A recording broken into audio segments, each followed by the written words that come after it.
Drama serial آپ کی عزت کی اگلی قسط میں ہم دیکھیں گے کہ آخر کار بینا اپنے حالات کو دیکھتے ہوئے اپنے شوہر کے رویے سے تنگ آ کر گھر چھوڑ کر چلی جاتی ہے۔ وہ کسی کو بھی بتائے بغیر گھر سے نکل جاتی ہے اور کوئی نہیں جانتا کہ وہ ایک دم سے کہاں چلی گئی ہے۔ بینا کی بیٹی اسے کافی زیادہ ڈھونڈتی ہے، مگر جب وہ اسے پورے گھر میں نہیں ملتی تو وہ روتے ہوئے اپنے باپ کے پاس آتی ہے اور کہتی ہے کہ بابا ماما کہیں چلی گئی ہیں۔ یہ سن کر تابش اسے چپ کرواتا ہے اور کہتا ہے کہ کیا ہو گیا ہے، تم رو کیوں رہی ہو، اور وہ کہاں جا سکتی ہے، یہیں ہوگی۔ یہ بات سارے گھر کو پتہ چل جاتی ہے کہ بینا گھر سے چلی گئی ہے۔ تابش اور اس کی ماں بھی کافی پریشان ہو جاتے ہیں۔ تابش اپنی ساس کو فون کرتا ہے تاکہ پوچھ سکے کہ کہیں بینا وہاں پر تو نہیں ہے، جس پر اس کی ساس کہتی ہے کہ مجھے نہیں پتا، وہ گھر نہیں آئی۔ یہ سن کر تابش کو اور غصہ آتا ہے اور وہ اپنی ساس کو باتیں سنانے لگتا ہے اور کہتا ہے کہ ایسی نافرمان عورت کو گھر رکھنا ہی نہیں چاہیے۔ وہ غصے سے فون بند کر دیتا ہے۔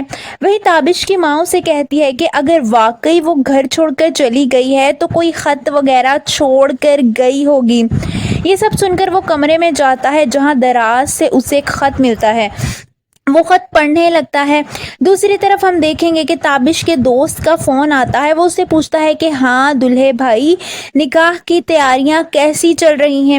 جب تابش اسے پریشانی سے بتاتا ہے کہ بینا گھر چھوڑ کر چلی گئی ہے اور کسی کو نہیں پتا کہ وہ کہاں گئی ہے۔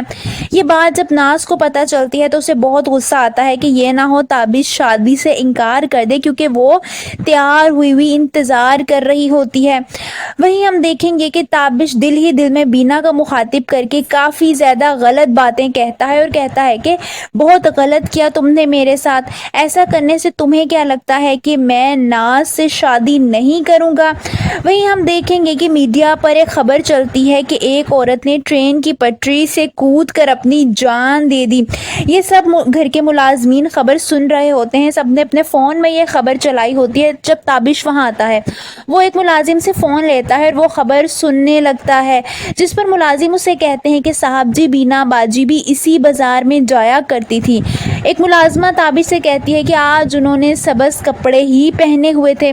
یہ سن کر تابش ڈر جاتا ہے اور حیران پریشان ہو جاتا ہے۔ تابش کی بیٹی بھی بہت زیادہ ڈر جاتی ہے کہ کہیں وہ لڑکی بینا ہی نہ ہو جس نے خودکشی کر لی ہے۔ آپ سب کو کیا لگتا ہے، کیا واقعی وہ لڑکی بینا ہو سکتی ہے؟ کامنٹس میں اپنی رائے کا اظہار ضرور کیجیے۔